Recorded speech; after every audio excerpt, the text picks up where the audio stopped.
ঝিনাইদহের ঐতিহাসিক স্থাপনা মিয়াদ দালানের সামনে দাঁড়িয়ে আছি। তো আমার বাসা কাছের এই সূত্রে আমি ছোটবেলাতে বেশ কয়েকবার এসেছি এখানে।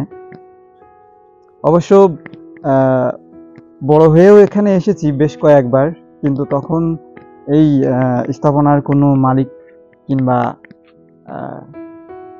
এরকম গেট লাগানো কিংবা এরকম সাজানো গোছানো পরিবেশ ছিল না।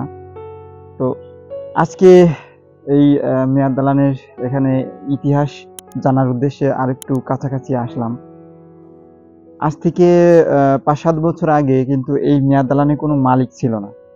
এই নতুন করে কিন্তু এই মিয়াদ দালানের মালিক হয়ে গিয়েছে, কিংবা মালিকের কার্যক্রম দেখতে পাচ্ছি যে এখানে একটা টিকিট কাউন্টার কিংবা পর্যটকের একটা বিশেষ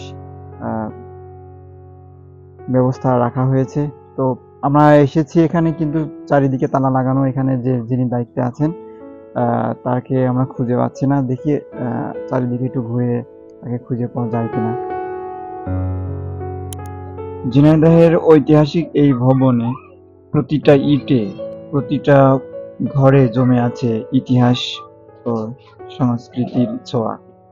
বিস্তারিত আপনাদেরকে জানাবো, ততক্ষণ আমাদের সাথে যুক্ত থাকুন।